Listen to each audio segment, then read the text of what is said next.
A man driving a truck down a mountain road. Nothing unusual about this, except that the last two trucks which tried to make this trip never reached their destination.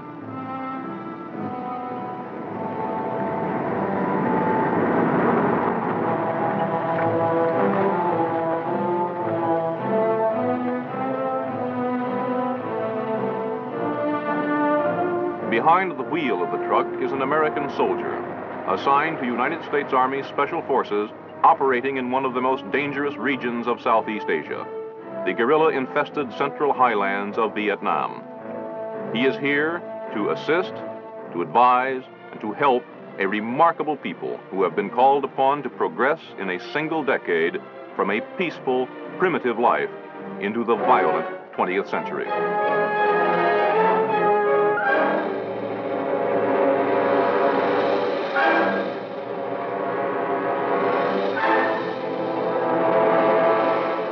As Commander-in-Chief, the late President Kennedy left to us this directive. We need a greater ability to deal with guerrilla forces, insurrections, and subversion. We must be ready to deal with any size of force, including small, externally supported bands of men, and we must help train local forces to be equally effective. This is the story of what one group of Americans are doing today to carry forward that far-sighted policy.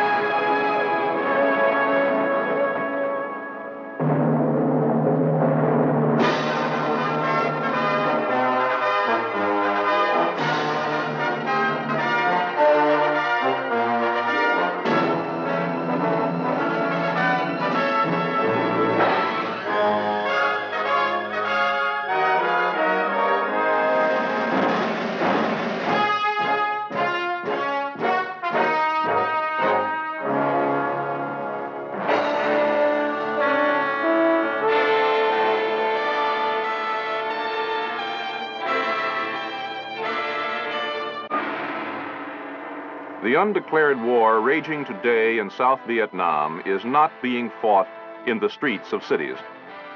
Since the guerrilla onslaught began in the late 1950s, the Republic of Vietnam has had a little trouble in retaining control of the great urban centers, the place names on the map. But the Central Highlands, the Van Son Cordillera, are a mountainous, largely jungle-covered region remarkably like those mountainous regions of Spain where the term guerrilla was born. Here, everything favors the lightly armed, fast-moving irregular. And it is here that the struggle for Vietnam may ultimately be decided. For the Van Son dominates both the rich rice bowl of the Mekong Delta to the south and the narrow, densely populated coastal plain bordering the South China Sea.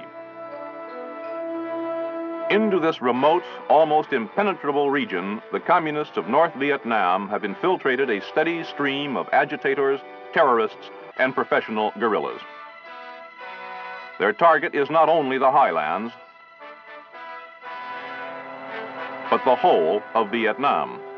Military strategists on both sides of this struggle are agreed that he who gains the highlands will have won the fight for Vietnam. The military and political history of few nations have been so greatly influenced by geography.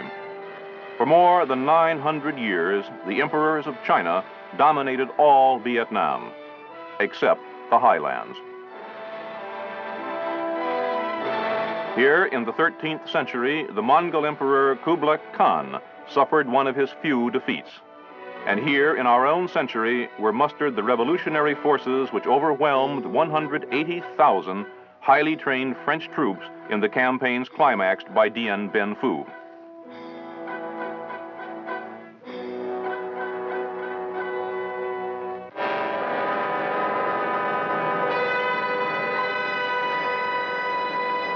Villages of the highlands are inhabited by many races, each with a tradition and a way of life distinctly its own. Known to the outside world by the French term Montagnards, or mountain people, they are known to themselves by such tribal names as Rade and Hmong, are vastly different from the light-skinned lowlanders whom the world knows as Vietnamese. Believed to be the original inhabitants of the region before the arrival of the Vietnamese more than 2,000 years ago, most of the Montagnards continue to live a Stone Age existence in the midst of the 20th century. Confined for centuries to the isolated areas of the plateaus, the Montagnards have little contact with the city dwellers of the lowlands, take little interest in the complexities of modern life. For most of them, Vietnamese is a foreign language.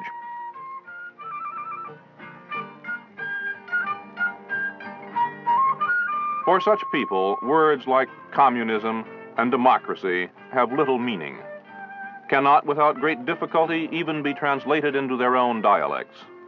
Here in the mountains, both Saigon and the communist capital of Hanoi seem equally remote and unimportant. Through these mountain villages for more than a decade have passed increasing numbers of communist guerrillas, befriending the villagers, rewarding those who cooperate, terrorizing those who resist. The guerrillas have converted much of the highlands into a secure staging area for their assaults on the roads and population centers of the lowlands below. Americans encountering these people and this situation often feel transported 200 years back into time, to our own French and Indian wars, when British and French vied for support of Indian tribes on the frontier. And like the primitive tribesmen of those earlier wars, the Montagnard on his own ground is a formidable ally. Tough, muscular, a skilled hunter and woodsman, a man of great personal courage, the Montagnard holds the key to a strategically vital area of Southeast Asia. If he can be won to the government's cause and given the training and equipment to resist communist terrorism, the guerrillas' jungle sanctuary in the Vietnamese highlands will disappear. With this in mind, United States military advisors and the government of Vietnam early in the 1960s began a program to win the active allegiance of the Montagnards. Their primary objective was to seal off the hidden supply routes through the mountains from the communist north. Chosen to execute the plan were the anti-guerrilla experts of the U.S. Army Special Forces, accompanied by Vietnamese Special Forces, whom they themselves have trained, and through whom the bulk of their work in the village will be performed. Equipped with all the skills of the highly trained airborne infantryman, the Special Forces soldier brings with him a number of unique abilities designed to meet just such situations. Selected for linguistic aptitude and a talent for tact and diplomacy, Special Forces personnel are adept at winning friends, from the village chief down to the lowliest peasant.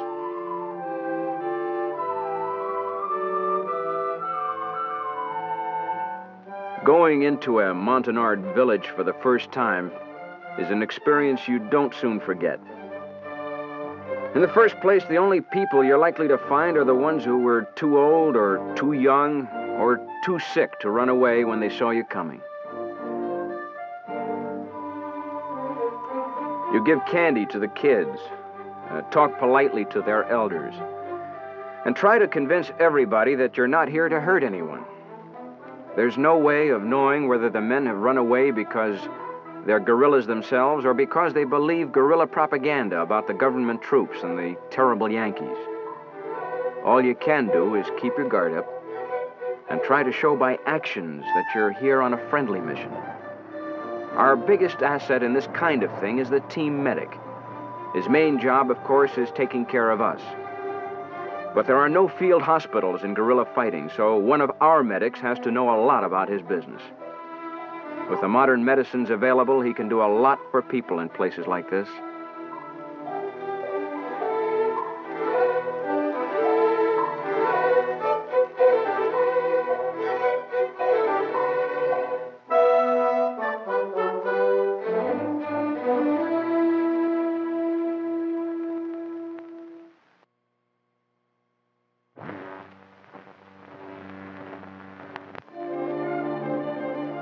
The odd thing is, when you first ask whether anybody's sick in the village, the first answer is usually no.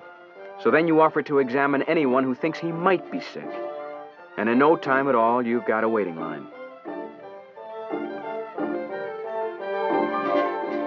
What gets you most are the kids. They say people don't miss what they've never had. But you bring medicine into one of these villages where they've probably never seen a doctor, and the people turn out to be just as worried about their kids as you are about yours.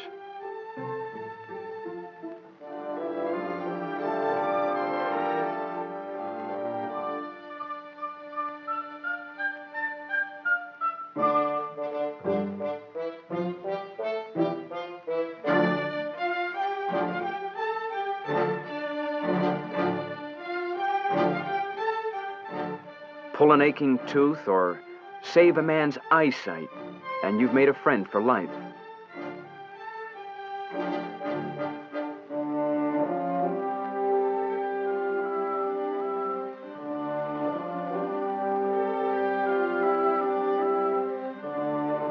You do this kind of work because you've got the medicine and because you're here.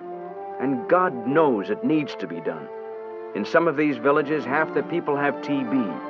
Most of the kids have impetigo, and everybody has vitamin deficiencies.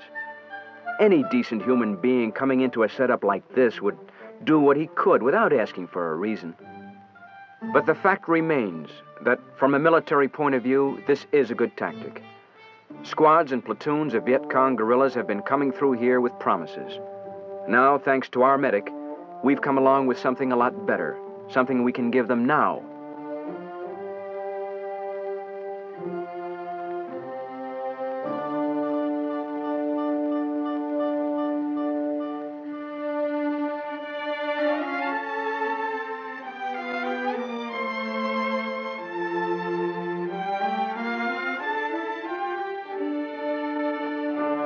The village chief is impressed, but he is also a man on a tightrope. Unless his new friends can provide adequate protection, cooperation will lead to Viet Cong attacks, a devastated village, or his own assassination. The chief makes his decision. The young men are summoned back from the bush. They will train with the American and Vietnamese special forces. They will make a stand.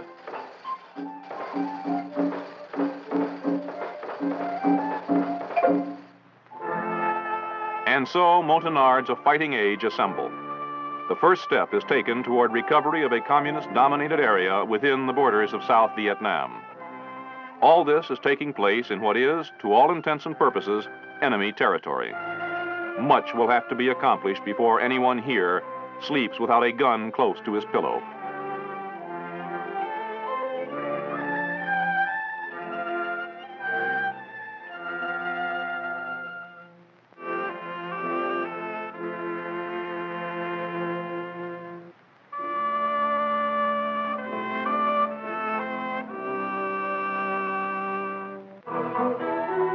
Is it possible to make soldiers out of men almost untouched by the 20th century?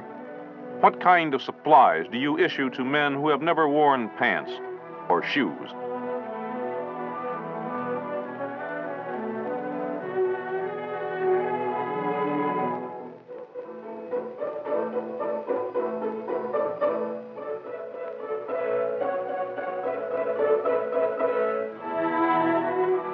Mountain men are fighters, everywhere.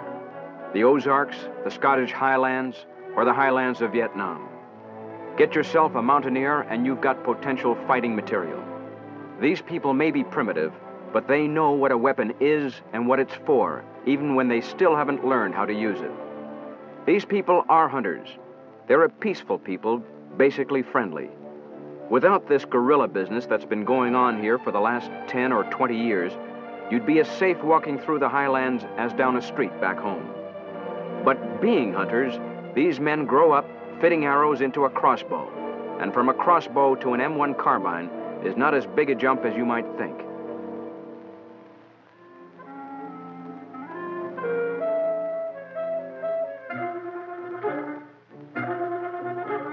One thing mountain people aren't always so big on, though, is discipline and organization.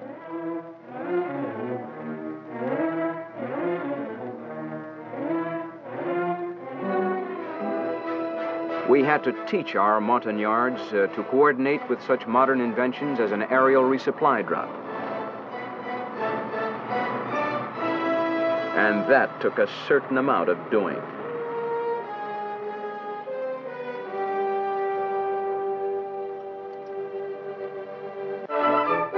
One of the Montagnard's great assets as a fighting man is the energy, the mileage he can get out of a single bowl of rice. Incidentally, this training program was by no means a one-way street.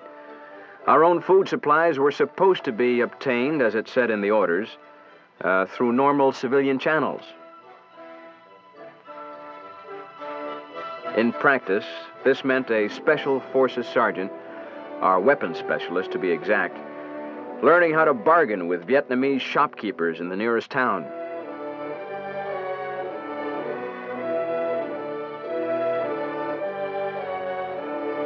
Part of the ritual involves sharing tea with the proprietor and his family while everyone argues politely about prices. Our weapons specialist became an overnight authority on chickens, cabbages, and bacon on the hoof. Not to mention the purchase of 2,800 pounds of rice and miscellaneous other commodities.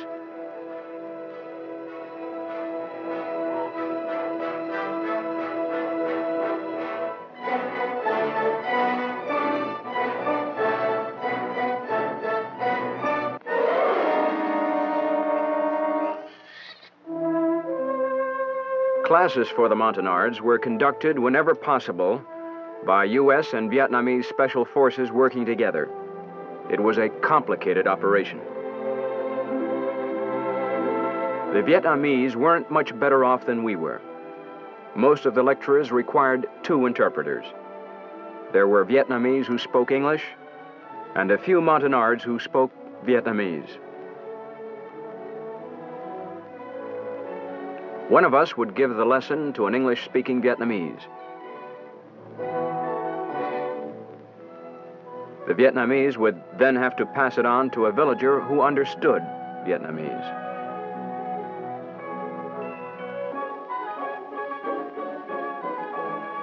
The native interpreter would then pass it along to the trainees.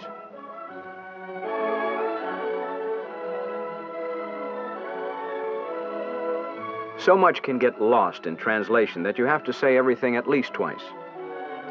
That kind of thing takes time, but it's the only kind of training that pays off under these conditions.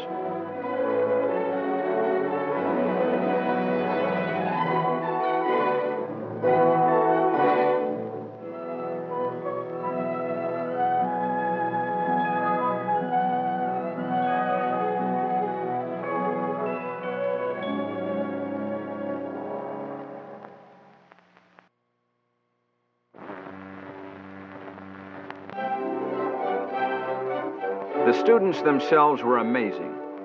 They took to modern firearms faster than most of us thought possible. These men came to us with almost none of the background you'd expect a trainee to have. Most of them couldn't read or write. Most of them couldn't even pass a draft board physical back in the States.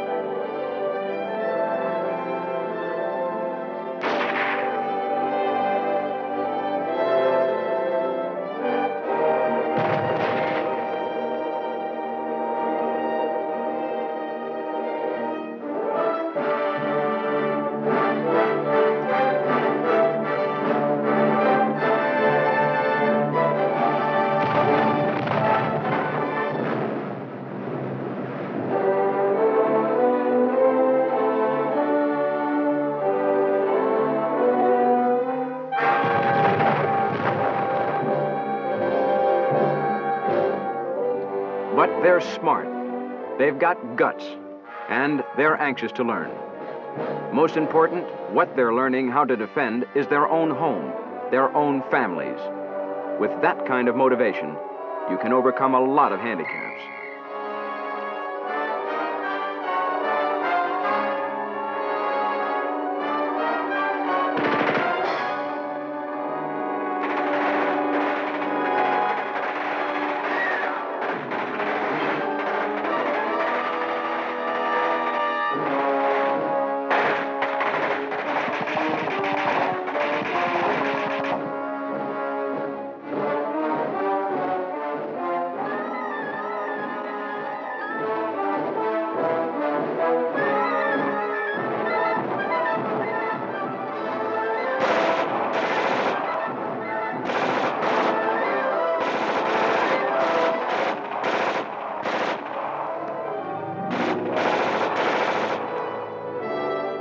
We had to hit the high points of 6 months' worth of training in only a few weeks. But the lesson seemed to take. Our Montagnards were shaping up into some of the best anti-guerrilla fighters in Southeast Asia.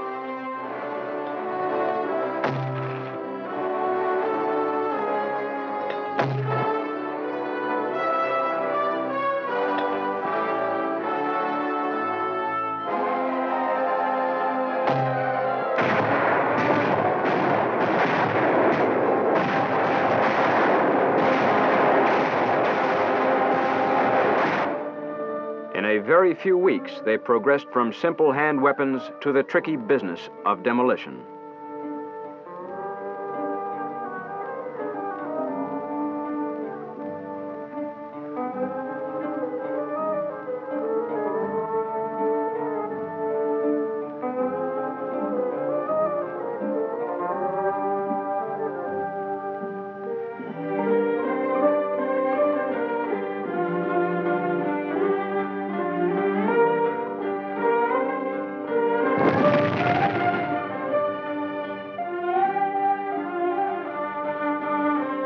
Even radio communications were taken in stride. This was even more surprising and maybe more important. It meant that before we left, radios could be issued tying our friendly villages together in a sort of mutual protection association. Guerrilla bands moving in on an isolated village would touch off an automatic alarm throughout the network. Togetherness is a big thing with these people. When father goes off to training camp, the family goes along.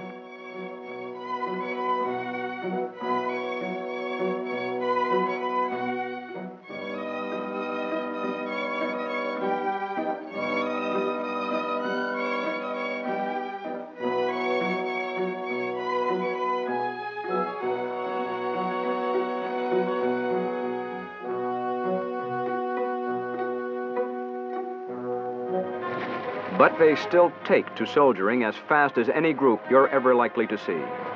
Within a few weeks after seeing their first rifle, these characters were going through an infiltration course as rugged as anything they've got at Fort Bragg.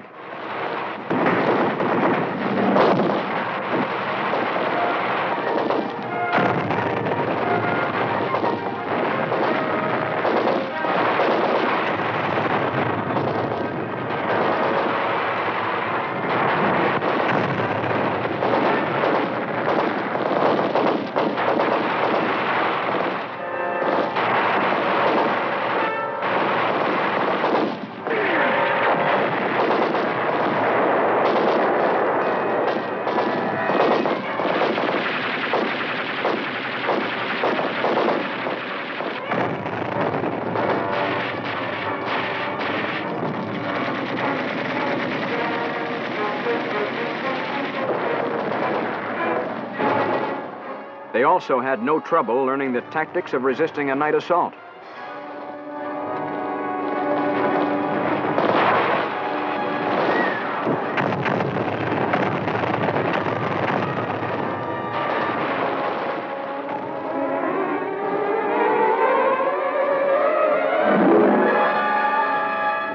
This burning arrow technique is designed to point out guerrilla positions to aircraft answering a radio call for help.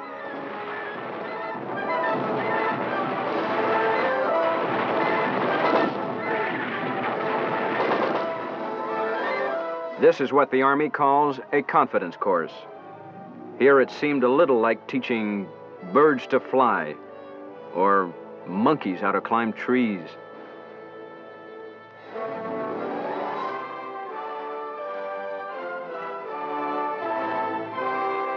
Convincing them of the importance of night patrols in the jungle was a little more difficult.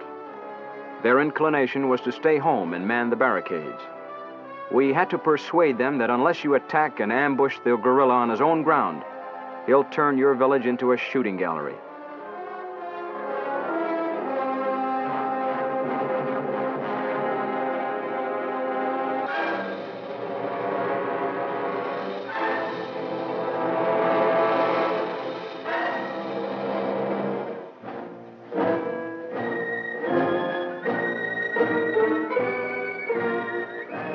Once convinced, as usual, They learn fast. The Viet Cong who gets within a mile of a village these men are patrolling is going to be as scared of them as they used to be of him.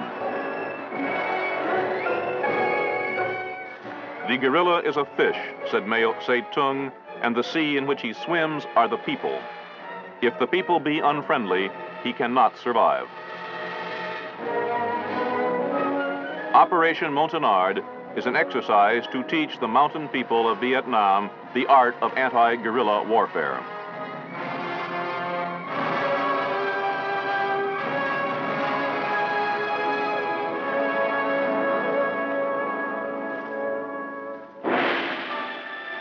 It also involves giving them a better understanding of the issues, of what the war of subversion raging in their country is really all about.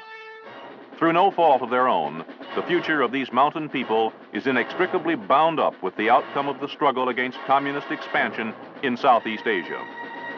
Operation Montagnard has given them the weapons and organization to resist guerrilla terrorism.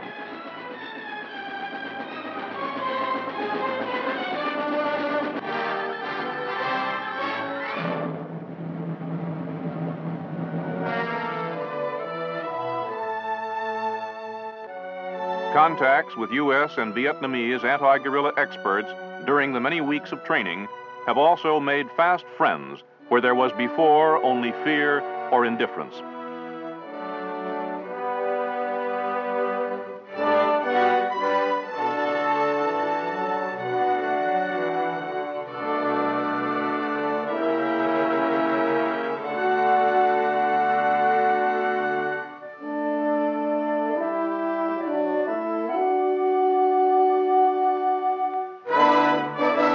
Departing, men of the U.S. Army Special Forces leave behind a well-trained group of friends who may in time have a profound effect on the future of Vietnam.